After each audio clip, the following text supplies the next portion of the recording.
Bienvenidos a Brújula de Líder, una presentación de Idea Líder para Latinoamérica aquí en Memo TV.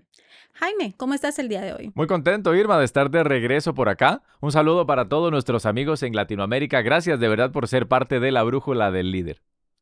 Perfecto, Jaime. Bueno, hablando de los temas que vamos a estar conversando, te traigo uno el día de hoy sobre resistencia al cambio. Y creo que lo difícil de los temas que nosotros estamos abordando es que son demasiado amplios y creo que no nos va a dar el tiempo para cubrirlos. Entonces vamos a ir tratando algunos de ellos y enfocándonos en una pequeña parte de él. Hablemos sobre cómo abordar la resistencia al cambio en nuestro trabajo. Llámese cambio de problemas organizacionales o reorganizaciones, ¿verdad? Como por así decirlo, o cuando tal vez por alguna razón tu rol tiene que tener un cambio en específico y el equipo no está listo o no se siente cómodo con este cambio. ¿Cómo podemos hacer para que podamos traer de ese tal vez momento de negación que llegamos a tener en algún momento al equipo a un estado más receptivo? Siempre es fregado un cambio, Irma. Yo creo que no es sencillo decir, hay una fórmula mágica y siempre vamos a estar abiertos para el cambio. Yo di la capacitación para colaboradores de nuevo ingreso en una compañía multinacional hace muchos años. Y me acuerdo que hay una frase que yo le decía a la gente y ellos, con el tiempo, cuando me encontraban en algún pasillo, tal vez 2, 3 años después de haber entrado a la compañía, me decían, wow, tenías toda la razón con esa frase que nos dijiste en la capacitación de inducción. Y es algo que no soy el único que la dice, Irma, y es que lo único seguro es el cambio. Esto yo lo decía, ¿qué te digo? Hace tal vez más de 15 años. Y creo que eso es algo interesante que estás diciendo porque si hace 15 años eso era un impacto, ahora Ahora con estoy la peor. tecnología, o sea, estamos diciendo que ya la tecnología de un teléfono de hace 3 años ya se te pega, no sucede, no funciona porque todo va muy rápido y creo que así va todo, ¿no? Tenés toda la razón. De hecho, te voy a hacer una pregunta. ¿Cuánto tiempo crees que le tomó a Netflix allá en el año 99 llegar a 1 millón de usuarios? No tengo idea, pero creo que bastante en ese tiempo. Le tomó 3 años y medio. Pero entonces es justamente lo que estás diciendo, cómo los cambios van siendo cada vez más agresivos. Pasemos al año 2004. De 3 años y medio que le tomó a Netflix llegar a 1 millón de usuarios, a Facebook le tomó solo 10 meses. Es Ojo, una gran ¿estás de diferencia, acuerdo? Ojo claro, el por impacto. supuesto. O sea, en cuestión de 5 años, eso se redujo a solo 10 meses. Pongámonos más escandalosos. En el año 2010, a Instagram, ¿cuánto tiempo crees que le pudo haber tomado a Instagram alcanzar 1 millón de descargas de su aplicación? No sé. De 10 meses que le tomó a Facebook en el 2004, a Instagram le tomó 2 meses y medio. Y la más entretenida de todas, ChatGPT en el 2022. No sé, 10 días. 5 Ah, mira. 5 días, Irma. Entonces, lo que vos estás diciendo nos lo reflejan justamente las empresas de tecnología. El cambio es algo irrefutable. No estamos en lugar de rechazarlo, sino que por el contrario, necesitamos entender que debemos ser parte del cambio. Claro, pero creo que hay tantos sentimientos, ¿verdad? Ya humanizando, porque pues todos somos humanos y tenemos tantos sentimientos cuando ese cambio llega. Y todas las personas somos tan diferentes que pues ya centrándonos en cómo apoyamos a nuestros equipos, para mí ha sido pues un reto también, ¿no? Porque no solo hay que manejar los sentimientos del equipo, sino gestionarse uno también, ¿no? Y podemos estar sintiendo exactamente lo mismo que ellos, pero creo que ante las personas con las que estamos, nuestro comportamiento tiene que ser diferente, ¿no? Y de alguna manera creo que nos tenemos que obligar como líderes a siempre pensar en positivo, pero ¿cómo balanceamos eso? Hay un elemento importante, Irma, y es que cuando yo como líder, cuando yo como gerente de una organización no estoy del todo convencido, difícilmente voy a convencer a los demás de este cambio. Entonces yo necesito tomar ese tiempo para poder hacer ese insight, poder digerir esta situación que está pasando. A mí me tocó en algún momento ser parte de una ola de despidos enorme en una multinacional y fue justamente producto de nuestra incapacidad como gerentes de poder llevar las habilidades de 400 personas al siguiente nivel. Mira, y eso salió en los medios. Me acuerdo que hasta Amelia Rueda estaba llamando en aquella época. Tremenda torta. ¿Por qué? Porque no tuvimos esa visión de poder anticipar los cambios. Entonces, si vos me decís, como líder, ¿cuál debería ser un primer paso? Justamente es eso, es anticiparlos, irme preparando y que mi zona de confort sea lo más grande posible. Nosotros en realidad lo que hacemos es que expandimos nuestra zona de confort, que es aquello a lo que estamos acostumbrados. Entonces, un primer paso para quienes tienen esta responsabilidad de dirigir organizaciones es otra vez entender que la tecnología nos está diciendo la verdad. Los cambios son irrefutables.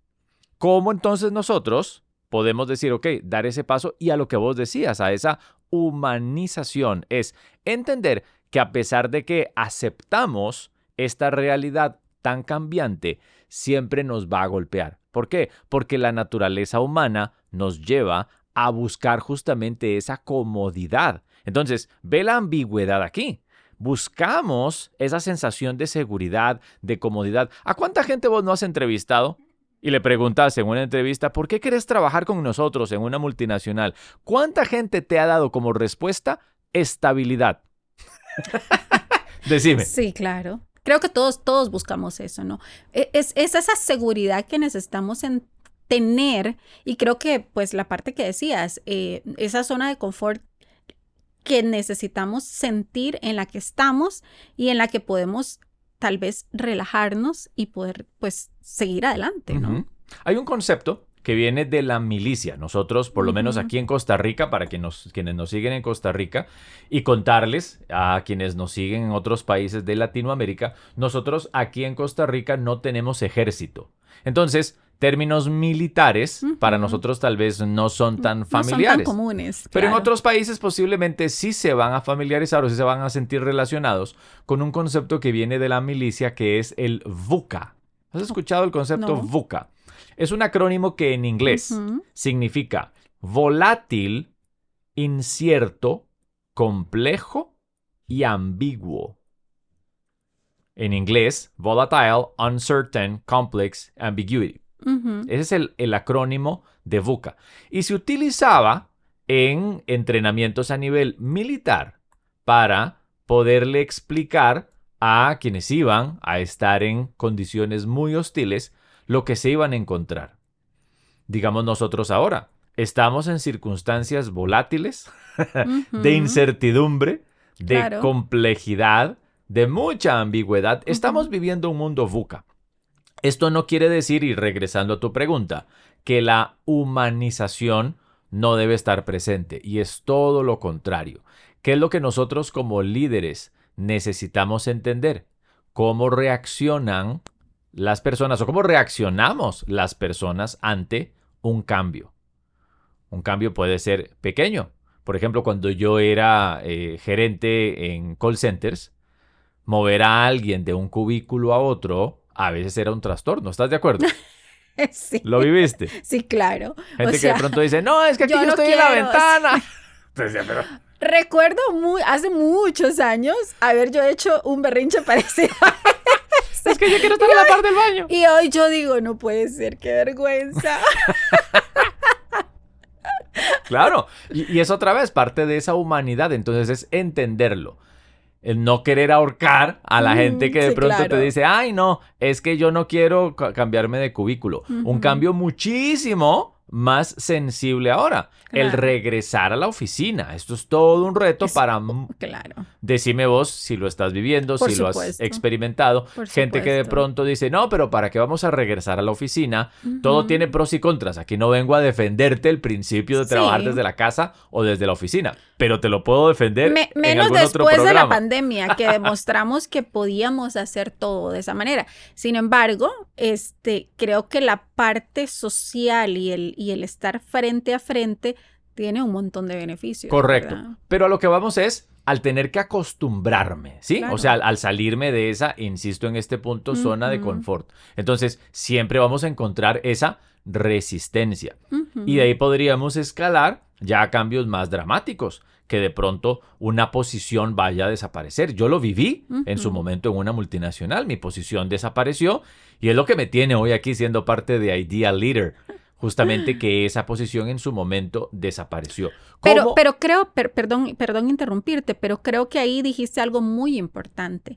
Lo que pasa que dentro de este montón de cambios que tenemos, a veces no los entendemos ni por qué me están pasando en ese momento. Saliéndonos un poco de adaptarnos al cambio, es más, entender cómo eso luego puede tener un sentido en tu vida. Claro. Y si eso no hubiera pasado en ese momento, pues hoy no tendrías lo que tienes hoy. Hoy no serías independiente, hoy no tendrías esta empresa que pues da excelentes cursos y en ese momento tú eres como, ¿cómo me está pasando esto, verdad? Lo que es importante aquí es entender que desde mi vivencia humana voy a pasar por ese proceso de, lo primero es negación. Estamos hablando de las etapas del duelo. Correcto. Posiblemente esto es algo que muchos, quienes nos acompañen también a través de la pantalla de Memo TV, recuerden, ubiquen las etapas del duelo. Es algo que hay que entender para saber cómo es que yo, desde mi parte humana, reacciono ante un cambio.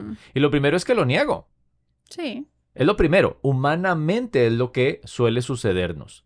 Alguien de pronto nos llama y nos da una noticia impactante. ¿Y qué es lo primero que hacemos? Preguntas para que nuestro cerebro trate de procesar eso lo más pronto posible. Que de pronto te dicen, alguien falleció. Y vos decís, ¿de qué murió? ¿De qué murió? Y eso sí es importante. De ya no.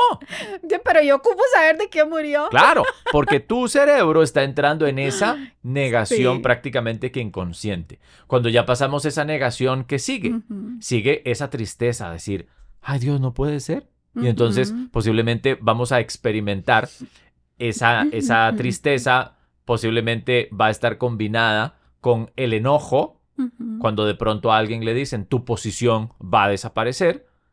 Entonces usted dice, ¿en serio? Sí, ahí está la negación, no lo puedo creer. Y cuando ya lo digiere, ya es entonces un montón de palabrotas, digamos, desde adentro, ¿verdad? Justamente para poder gestionar ese enojo, decir, no friegue, yo con lo que me jodí por tantos años y ahora me están echando. Y es a partir entonces de ese punto más bajo, que es en donde no tenemos tanta capacidad para generar nuevas ideas, que podemos empezar a avanzar. Y en el tiempo vemos, cuando ya salimos de esa tristeza, cuando ya salimos de esa ira, es que entonces podemos movernos hacia la negociación. La negociación a veces no tiene cabida, a veces sí. Por ejemplo, en un despido a usted ha tocado despedir gente, sí, a mí también. Claro. Y esa es una decisión que ya se tomó. Vamos otra vez. Es algo irrefutable. La decisión ya la tomamos. Yo vengo a despedirte y vengo a avisarte.